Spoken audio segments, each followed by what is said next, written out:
Je reviens dans cette troisième partie vers la formule de l'update event ou euh, la formule de du paramètre de mise à jour qui est la suivante. Elle est égale à la période du signal d'horloge appliqué à l'entrée du timer divisé par la valeur du prescaler plus 1 multiplié par la valeur de la période plus 1 multiplié par un troisième paramètre qui est un temps, plutôt un nombre de répétitions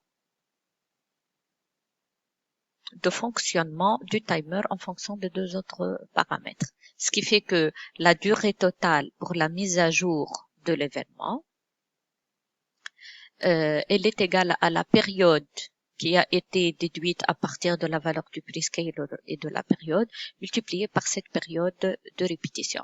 Sachant que ce paramètre n'est valable qu'au niveau des timers 1 et 8 et c'est une fonction avancée des timers. Donc, au niveau de ce chapitre, on va toujours considérer que son nombre de répétitions il est égal à 0 pour le moment. Donc, en fait, on peut voir le problème de deux façons différentes. Soit, on va fixer la valeur de la fréquence d'horloge, la valeur du prescaler, la valeur du registre ARR, qui est la valeur de débordement, sachant que le RCR il est déjà égal à 0, ce qui nous permet de calculer la durée de l'update event. C'est-à-dire, on aura un événement de mise à jour tous les combien? La périodicité de la mise à jour du timer qui est générée lorsqu'on a un débordement au niveau du compteur. Donc, à titre d'exemple, si je prends désolé, je me suis trompée tout à l'heure, hein, donc c'est une fréquence. Hein. Si je prends la fréquence du timer appliquée à son entrée, elle est égale à 72 MHz, et que le prescaler, il est égal à 1, et que la valeur du auto-reload registre, elle est égale à 65 535, donc ça, c'est la valeur la plus grande, plus 1, ça veut dire que c'est 2 à la puissance 16 réellement, et bien sûr, une durée de répétition est égale à 0, ça nous donne réellement un événement de mise à jour tous les 549,3 Hz. Donc, au niveau de la programmation, je vais fixer la valeur du prescaler, elle est égale à 1. La valeur de la période, elle est égale à 65 535. Et le timer va utiliser un diviseur de fréquence est égal à 1. Et bien sûr, le mode de comptage ici est up. Ça veut dire que c'est un comptage et non pas un décomptage. Bon, on peut considérer le problème dans le sens inverse. C'est-à-dire qu'on se pose comme problème qu'on veut configurer un timer, par exemple le timer 6, pour générer un update event toutes les secondes, par exemple. Donc en Hertz, ça va donner 1 Hertz. Sachant qu'on connaît la fréquence d'horloge, c'est à nous réellement de fixer deux autres variables maintenant pour avoir justement un update event toutes les secondes, donc par conséquent tous les 1 Hz. On doit fixer la valeur du prescaler et la valeur du registre ARR. Donc si j'applique la formule avec ces paramètres, j'aurai 1 Hz est égal à 84 mégas, donc c'est 84 fois 10 à la puissance 6, divisé par le prescaler plus 1 multiplié par l'AR plus 1. Sachant que le RCR est égal à 0, donc il n'appartient, ce n'est plus une inconnue de mon problème. Donc en fin de compte, je peux très facilement avoir l'écriture où j'aurai le prescaler plus 1 multiplié par l'AR plus 1 qui passe de l'autre côté, qui est égal à 84 fois 10 à la puissance 6. Donc c'est à nous réellement actuellement de choisir deux valeurs, une pour le prescaler et l'autre pour la période, sachant que la valeur maximale elle est de l'ordre de 65 535. Donc il faut que le produit de ces deux variables ne dépasse pas les 84 mégas, donc 84 fois 10 à la puissance. Donc je vous propose à titre d'exemple de prendre la première variable PSC plus 1 est égale à 2000 et la deuxième variable elle est égale à 42 000. C'est un exemple. on peut fixer n'importe quelle valeur qui nous intéresse. Bon, surtout que dans ce problème, le résultat du calcul, il est exact. C'est-à-dire que j'arrive à trouver deux entiers dont le produit est égal exactement à la valeur de la fréquence d'horloge appliquée à l'entrée du timer.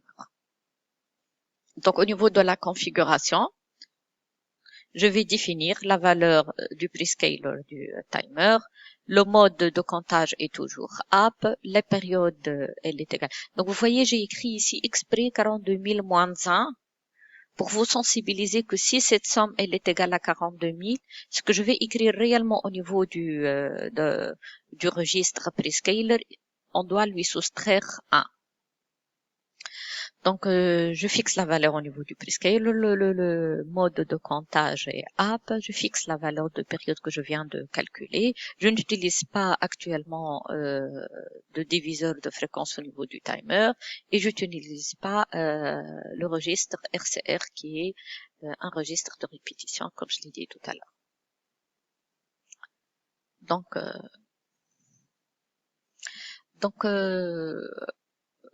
au niveau de ce cours, nous allons étudier le timer en deux modes réellement. Le timer en mode polling et le timer en mode interruption. Sachant que j'attire votre attention sur le fait que le principe même d'utiliser un timer, c'est de l'utiliser réellement en mode interruption.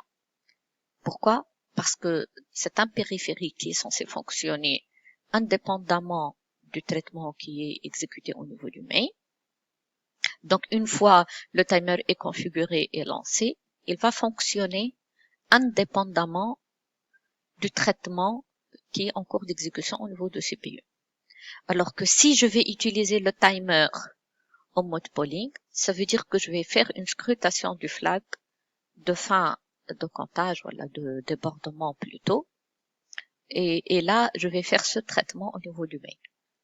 Mais le cours, bien sûr, il a un but pédagogique à part le volet pratique. Donc, je vous montre ici les API de base et de macro. C'est le minimum possible pour manipuler les timers. Donc, la fonction hold time base init, c'est la fonction de configuration du timer. La fonction hold time base start, elle permet de lancer le timer. Donc, elle met le CEN, le counter enable à 1. Donc, elle permet de lancer le comptage. Et la fonction hold timer base stop, elle permet d'arrêter le comptage.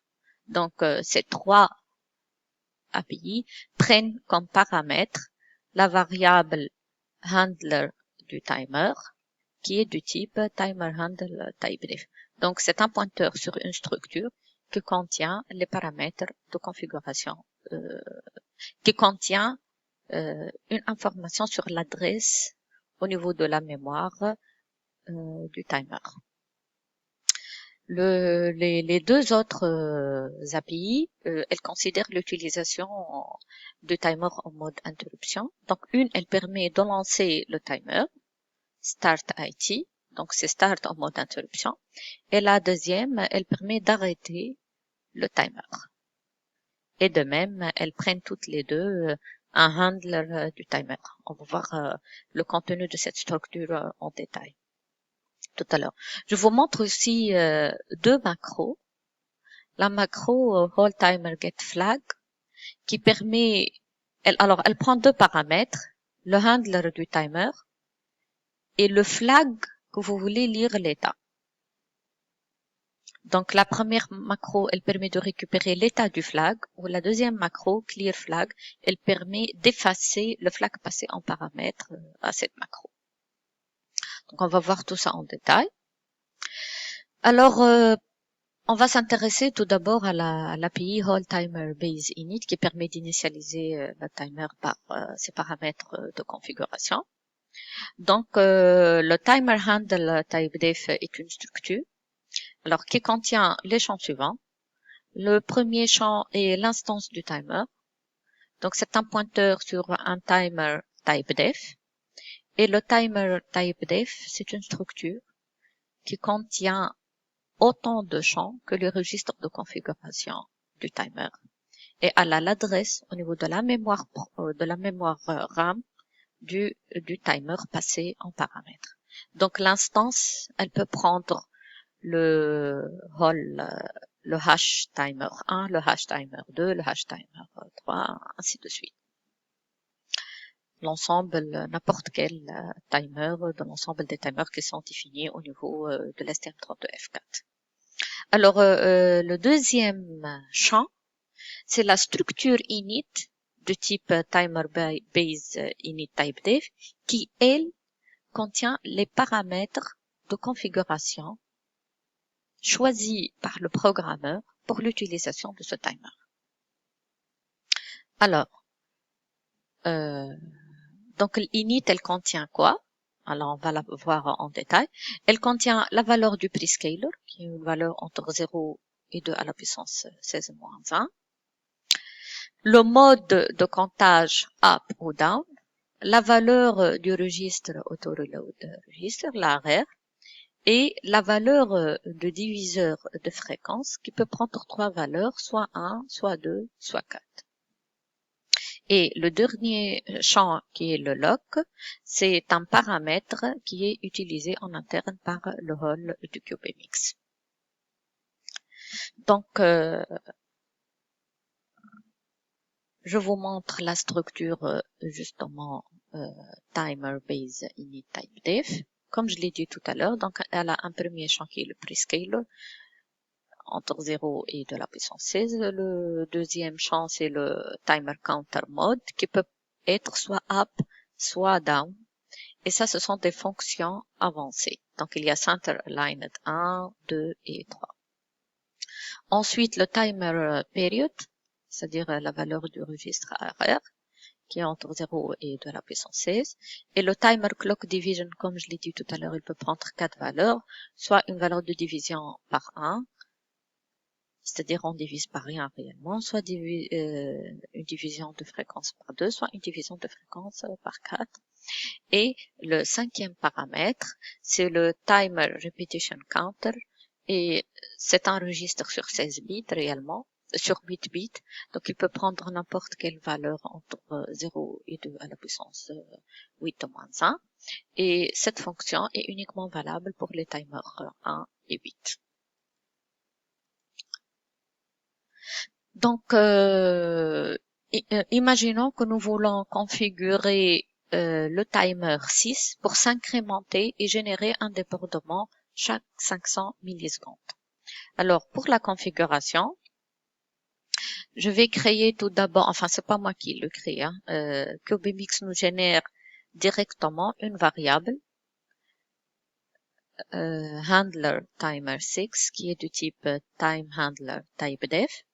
Alors, le time handler typedef, il a un premier champ appelé instance, qui est égal au timer 6, et le deuxième champ init, lui-même, est une structure qui contient les champs prescaler, counter mode, period et auto-reload, preload.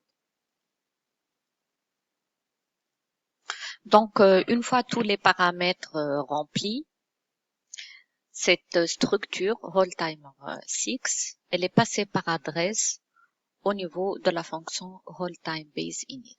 Donc, elle permet de copier les paramètres définis dans la structure, dans le champ init qui est une structure de la variable passée par adresse, au niveau de l'adresse réelle du périphérique donné aussi comme paramètre au niveau de cette fonction wholeTimeBaseInit. Donc, la deuxième API qu'on va voir, c'est l'API qui permet de lancer le comptage. Donc, elle porte le nom wholeTimerBaseState. Elle prend aussi un seul paramètre qui est le handler du timer. Donc, il est du type timerHandler typedef. Et cette fonction permet tout simplement de mettre le bit CEN counter enable à 1. Donc, un exemple d'utilisation de cette fonction. Alors, de même, la troisième API, wholeTimerBaseStop, elle permet d'arrêter le timer et elle prend en paramètre un seul paramètre qui est un pointeur sur une structure timeHandler typedef. Donc, il permet d'arrêter le comptage, et ceci par mise à zéro du bit CEN. Alors, je vais m'intéresser maintenant